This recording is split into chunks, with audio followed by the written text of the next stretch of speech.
because it's like 40 degrees in Adelaide, and lots of people from Adelaide, I reckon everyone's just, at the beach. Why wouldn't you be? So, Di, let's do you first. So, hello, darling. You're in a jumper. It's like 42 degrees here, and you're in a hoodie. That's us tomorrow. Shush, please.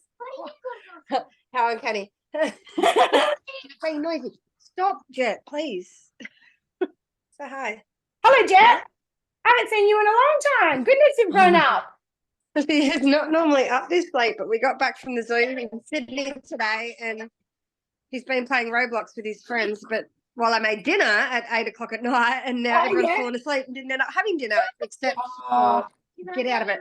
So go and get yourself ready. Go and eat your dinner, please, and then yes, you may. Yes, but pajamas on. Pajamas on first, please. Quietly. Don't wake your brother. Bye-bye. Well, allow the cyclone to leave. How apt for the question. So, just people, watching replay, whatever, you said basically Jet is just always loud. And when sometimes he does respond to you, but you're like, is there any more wording I can use that, or different phrases that might be more effective? Because even when he does quieten down, it's like a few seconds and then it's like he's in the moment and he goes really loud again. Is that pretty much, have I got that right? Yeah, that's right. No, stop, please. I forgot it. No, go and eat your dinner, please. And then what else? Go and eat your dinner, get your pajamas on, and then you can have an ice cream. Dinner, pajamas, ice cream. Well, he'll use his quiet voice just then. So look, I think one thing that I kind of really want to highlight is, has he got an official diagnosis of ASD or ADHD? What was it? ADHD, ODD, and CD. Okay, that's right. Yeah, cool.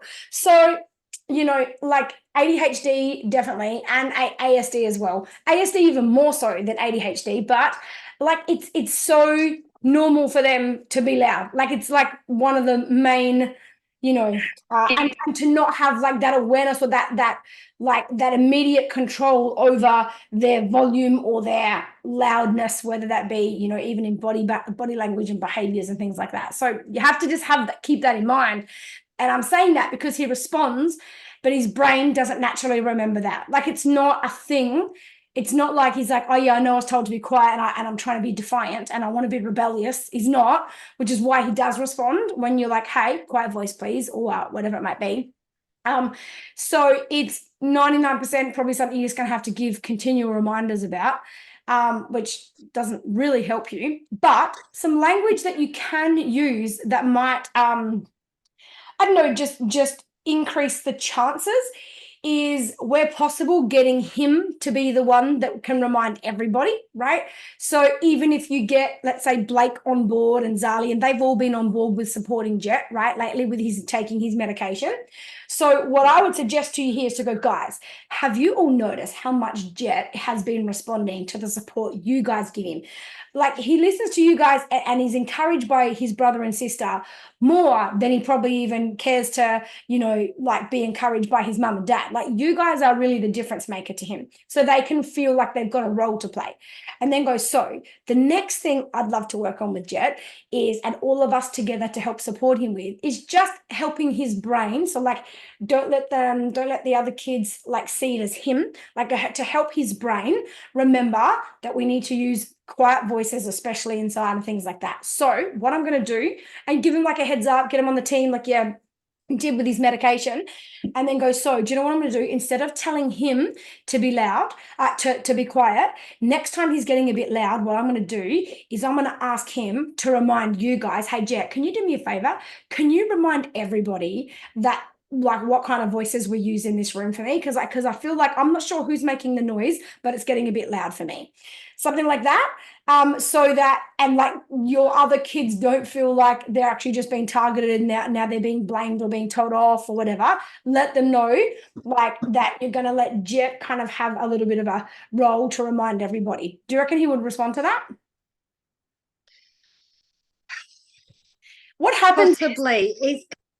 It's hard because he's so hyped up. Like even now, I'm listening to him outside. He's playing basketball in a bloody hoop that Peter's gotten upstairs while we've been away. Oh, okay. He's running up and down the stairs. Like he's not doing anything he's been asked. He's being so noisy. He's bouncing the balls down the stairs as he's coming down the stairs. Like everyone else is asleep in this house. Yeah.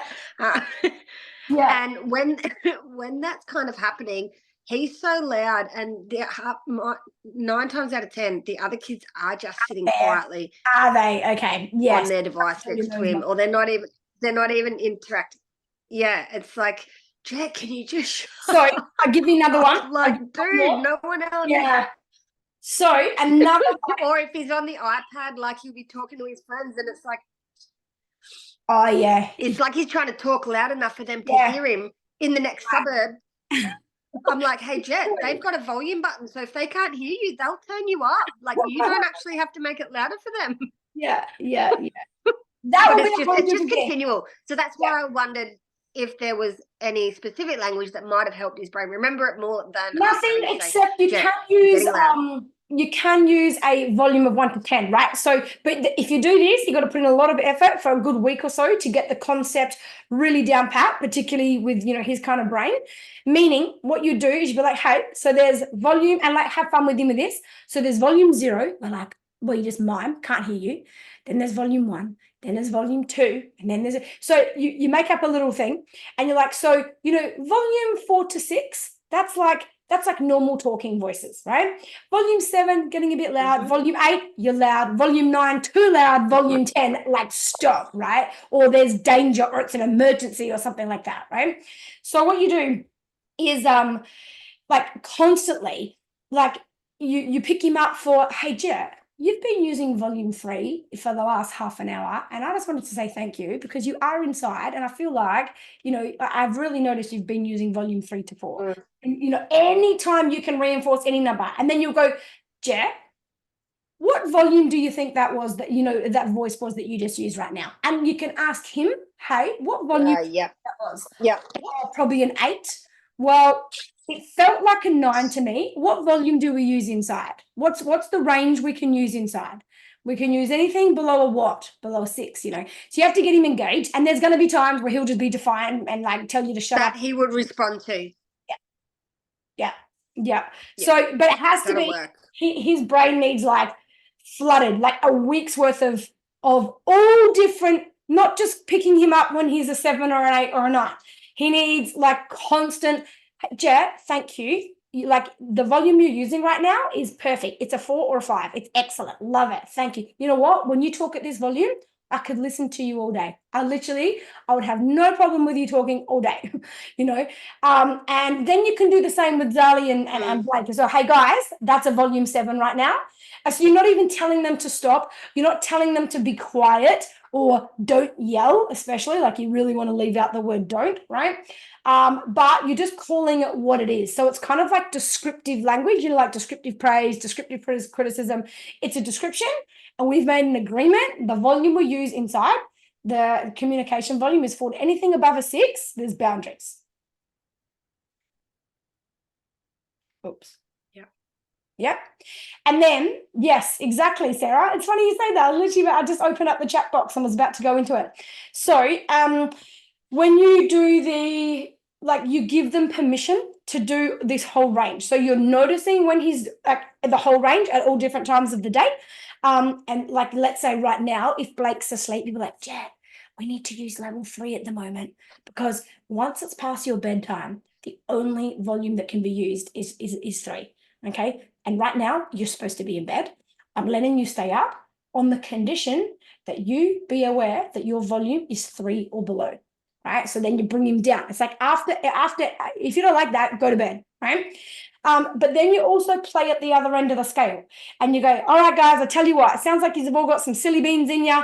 I'm going to give you guys 1 minute. You can do volume 9 and 10, but it's for 1 minute only. Get it all out of you. Ready, set, go. Show me a 10, and like just let him go nuts for like 1 minute or something, and then it cuts off. So if he keeps going up all the time, he probably needs just a big like sensory release through his voice that he finds through his voice, and then you'll probably find his whole nervous system will settle. Yeah. Can you? Yeah, I think there might be a delay. Yeah. I can. It's just picking them. Yeah, which one will work? I think the scale will work good because I can use it at any time and we've just traveled back from Sydney today, and it got to a point where it was just so hectic with him in the car, like just so loud, and he wasn't being an ass. He wasn't trying to be a pain. Like, he wasn't being horrible to anyone. It was just he was just having fun and being so loud, and it's like told him 100 times over and over. It's like it's not even a chance to have a silly moment in the car because it was getting dangerous. Yeah. In the car because it was distracting Peter driving, and then things were getting flying around the car, and not in an aggressive manner, just because they were playing and having fun, but not the right time and place. So I think the scale thing will work. Like, that's when we do it a lot with our kids, but even in the car, like when we used to travel to Mildura a lot when my mum lived there, that's where I'd be like, all right, guys, everything's getting too loud. I tell you what, I'm going to be asking you to be quiet. But you know how there's that principle. It's like, if there's something I want from you, I kind of need to earn it first. I need to meet your need to get my need met first, kind of a thing, right? So they'll be like, I tell you what, you guys, your brains aren't remembering to be quiet, and slowly it's raising, and I'm driving and it's distracting and it's really hard inside a car. So let's make a deal. I'm going to let you guys go crazy. You're going to have 40 seconds and I'm going to put it on the timer, and you guys can go crazy and you can yell and you can scream even in the car, and you have to deal with it for 40 seconds, and you can even do it with him. You can be like, no, like whatever. And then honestly, there's like a release. There's it's like after you've squashed a kid that's like sensory, and you squish them and then they kind of go a bit jelly. It's literally like that response. So when you're reminding him, and you know he's not intentionally forgetting, it's like he just gets in the moment and forgets. Give him permission to have a scream for a certain amount of time, 20 seconds or whatever it might be. It has to be at least 20 seconds. If you can go for a minute, because what happens is you'll if you can handle it for 1 minute, you'll get the best result, because at 25 to 30 seconds, they've almost had enough. Come on, keep going. Come on, it's not loud enough. It's not loud enough. And you're making push it out, and you're like, oh, you guys are not even loud tonight. This is not even a 10, it's an 8. This isn't even close to a 10. And you're like, push it out of them. Once they get to 30, 35 seconds, they're pretty much ready to stop, and you kind of force them for another 20 seconds. I bet it stops. Yeah, that makes sense. Couple of good ideas. Thank you. No worries. I knew you had some.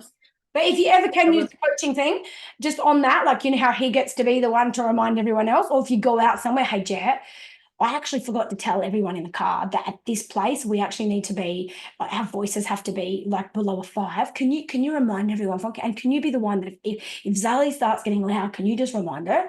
So if he's in one of his good moods and he's not going to use it to overpower them or whatever, but what that does, it's like a whole different loop of the brain. When we have to teach something, we learn it differently than if we're just being told it. Do you know what I mean?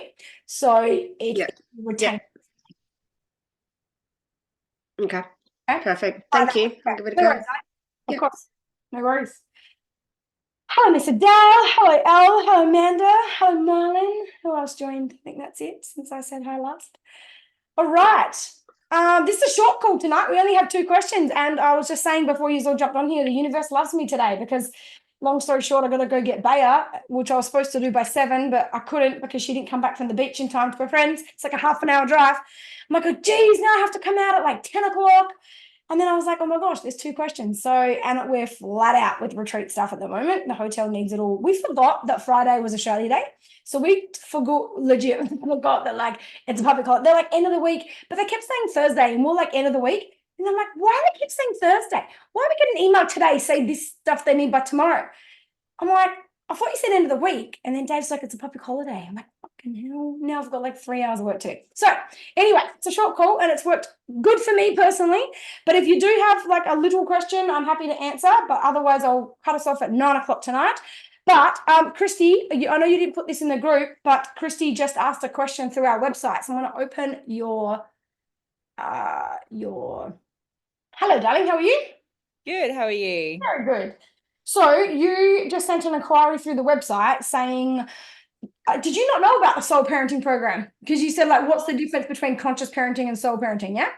So I've noticed it, but I think I just was so hyper focused on the conscious parenting program and trying to get that down pat. And the soul parenting, every time I look at the website, the soul parenting program, I just get so drawn to. And I was like, I wonder Doesn't what the surprise me with the difference work you've done on yourself since October, especially. So is. Yeah. So I was just like, I wonder what and I'm like, stop it. I'm just gonna ask. So I was just gonna wait until that's I've perfect timing. Dave said to me at like 8:20, "Oh, Christy just asked, is she getting on the call tonight?" I'm like, "Yeah, perfect. I'll answer her there." Yeah, he's like, "Oh, cool. That's one less email I'll have to send." So it works out good. Yeah, it works out good. So they are very different programs. So I want to say this not just for you, but for anyone that ever asked this question or wants to know the difference. So, so I talk about it like this. Conscious parenting program is this one. I call that parenting 101, kind of just like the how to, what to say, what to do, the steps to take. Basically, it's about controlling their behavior, right? And even the love languages, the self-esteem, the emotional, trauma work.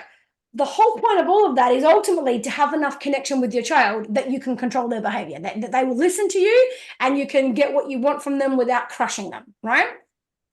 So I call that parenting 101, right? Kind of like the basics. Soul parenting is I call that parenting 2.0, like whole different level of parenting.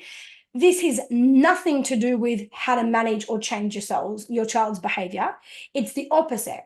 Instead of looking at changing the behavior, how about we have a look, especially the behaviors that no matter what you try, they don't change, or their cycles, they come back again and whatever. And there's karmic journeys wrapped up on all that between you and the child's own journey, your own journey, things like that. So soul parenting is, okay, how about we don't even try and change the behavior? How about we look at the behavior from a higher perspective? And, from a perspective of what is this behavior calling me to as a parent? Because the role of our children is to call us forwards to our higher levels of expansion. So the fact that I can't change this thing about my child, what does that call me forward into as an expansion of myself, as being able to see my child from a whole different perspective, and the little soul contract that's going on between the two of us that we are both continually playing out, which is why this is why you'll have these little cycles with each individual child, and they're different from each other. Like this one doesn't do what this kid does, and you have this issue with this kid but not with this kid, but then you don't have any of those issues with this kid that you have with these two kids, and things like that, right? It all comes down to soul contracts, and that's the first thing that I'm talking about at Purpose Retreat: soul contracts and what they are, and how they play out in our lives and things like that. So you'll get a lot out of that. But essentially so the soul parenting program as well, it's not, you can do it as slow or as fast as you like, okay? But it is a program that is like the deepest healing work that I believe you could ever do, or that especially I would ever be prepared to do with anyone without being in person with me, right? So in that program, there's lots of homework. It's not like, oh, watch a video and go, oh, that's cute, I'll use those sentences and see if they work, right? It's no, you're showing up to do the work, where you're going to unpack all your childhood beliefs. You're going to go through like where everything comes from you, where all these filters and these perspectives where you're like, oh, they're just being disrespectful. Oh, they're not grateful for all these stories. Like, where do these things come from? So there's only 6 sections in the soul parenting. The way that I suggest to do it, if you can, when you feel called and it's time for you to do it, is to do it over like 12 weeks. So 1 week you spend watching the video, because one video is like an hour. Sometimes it's an hour, sometimes it's maybe 45 minutes, sometimes it's maybe even up to an hour 15, right? You don't have to listen to it all at once. It is good if you can set aside an hour to like just go deep into that. And a lot of people that have done it told me, once I start listening, I get lost in it and I don't even feel like it's an hour, right? Or they listen while they're driving or while they're cleaning or whatever, right? But so you listen to it, and then at the end of every section, it gives you homework on how to go back into that really deep conversation that I've just had with you, and how to all the the depths, like I mean deep, like fuck you letters, and I'm just so much homework stuff, but on deeper levels than I've ever mentioned it, kind of here, there, or whatever. So and then so you listen to the videos, I would suggest, for a week, and then the next week is focused on doing the homework that came from that, right? And then the next week you go to section 2, watch the videos. And the week after, you do the homework so that you're not overwhelming yourself. You can spread it out longer, by the way, like it's okay. Sometimes, you know, if you leave it a week in between and haven't watched anything, you might have to come back and kind of recap the last 10 minutes of a video or something like that. But yeah, it pretty much, almost everyone in this screen, I think, has done the program. It's very deep soul development, soul expansion for you. It's not about how do I change my child. It's how do you change to meet your child in a different space, and how do you answer the call on your levels of expansion through your relationship with your child. That sounds amazing. Like it really, really does. But I've just revisited the Balance Your Life workshop. Oh, So yeah, I've already done my schedule for February, so that's not going to fit in. But you'll be redoing that at Purpose. Really, really good. Yeah, you'll redo that. So we've with the things that you get over the weekend. There's a whole system and whatever. So you might, if now hearing this, if it resonates, if you're like, hey, you know, my soul journey just keeps getting deeper and deeper, and I'm drawn to it, and I need to make that a priority in my life, and I have to put it in somewhere, then you know, yeah, you can reschedule things. That's fine. But otherwise, stay with what you've got for now. You'll have a chance to do that at Purpose, but that's what soul parenting is about. Like I am looking at my thing and just like, am I going to overwhelm myself with the stuff that I'm trying to get done in a 24-hour block? But trying to also give myself me time and giving each children their time with me, working, traveling, and then also spending at least doing 2-on-1 with 2 of the kids and doing stuff like that as well. Beautiful, So you are improving so much. You're a different person. And you really are. I really applaud you, and you know, for how committed you've been. Like, you haven't missed a beat. You've been on every single call. You know, you're really engaged, and you know, in the conscious community and here and everywhere. So you know, there might just be an odd time where you're like, you know what, this is where I've scheduled some me time, and I'm really feeling drawn to do some deep work. That could be your you time sometimes. You know, sometimes it's like, I just want to turn off and watch a movie or read a book. Other times you'll be like, you know what, I feel like I'm craving something, and that's your me time. And the soul parenting program, you know, if that really starts resonating, it's the closest thing you can get to having personal coaching with me without paying $1,000 an hour. Okay. Okay. Awesome. Thank you. No worries, my darling. Absolutely. Cool. Oh, sorry, just have one thing. Yeah. So I did the I'm sorry letter to the kids. So I have a parenting book, and I had it sitting on my desk closed up, and I opened it up the other day, and I don't know how to deal with this. Yeah. And on a little note, it's got, "It's okay, Mum, I love you. Ruby has found it and read my letter." How beautiful. Listen, trust the time. I was like, oh my God. I freaked out, and I haven't addressed it with her or anything because I don't know what to do. Do you know what you need to do? You just need to go up to her and just say, thank you for the little note you left me. It meant the world to me. It wasn't a fuck you letter. And so that's your cue to make sure that if ever you do a fuck you letter, you burn it, you bin it, you get rid of it, or you fucking keep it in the safest place ever. Okay.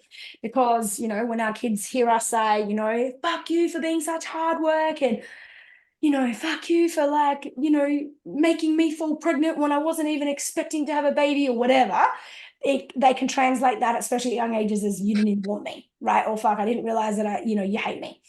Okay, so make sure if ever you do a fuck you letter, get rid of that, or you know, do it for the purpose of it, and lock it down somewhere.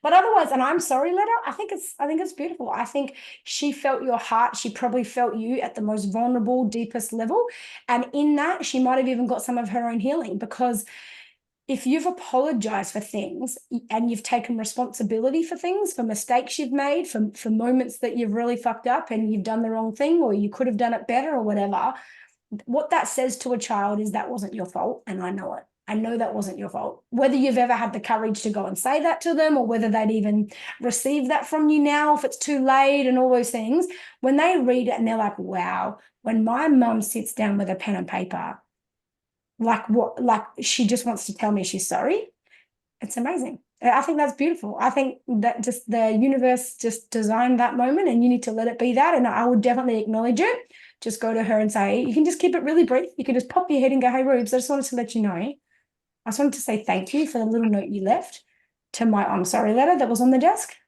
It was really nice to read that. Thank you. Okay. And that's it. Alright, awesome. If she wants to talk, you can talk. But if not, leave it at that and forget about it. Yeah, okay. Okay. Alright, thank you. No worries, darling. Excellent. Yes, Al, I definitely can answer you. That's perfectly fine. It's good with the timing, actually. It's just a quick one around snatching. Oh, yeah. I was just wondering, would you encourage a child not to snatch if the other child doesn't care? Like if the other child doesn't react, should I just leave it or try and, instigate a value that it's not kind to snatch and use your voice to ask for it next time, sort of thing? Really good question. I wouldn't like interfere. If the other child was like, okay, have that, then don't make it a thing. But you still can say, Eden, next time, please use your manners when you want the toy that someone else is playing. So you can still plant a seed, but you don't have to make it a thing and go tell him off.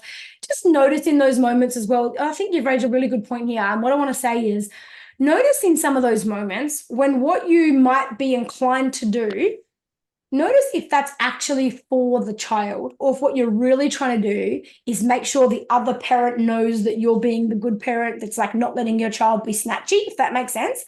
And so make sure you're doing it for your child, not just for how you might look in front of another parent who might be pissed off that your child just snatched their kid's toy or something. Yeah.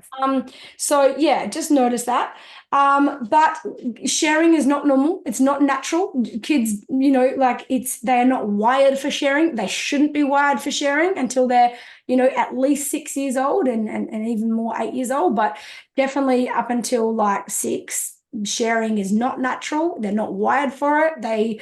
I know we want them to, but that's why we can never ever have them in trouble for not sharing. Like doesn't mean we can't have a conversation, doesn't mean we can't implement the idea, hey, you know what? I know that you were playing with this or whatever, but in our house, we share things and you have had your turn and now it's his turn, okay? And then you take it and you just give it or whatever, okay? And you let them have their emotions, but never tell them off for not sharing, no matter how many times I've told you about sharing. None of that, because it's not normal for a child to share.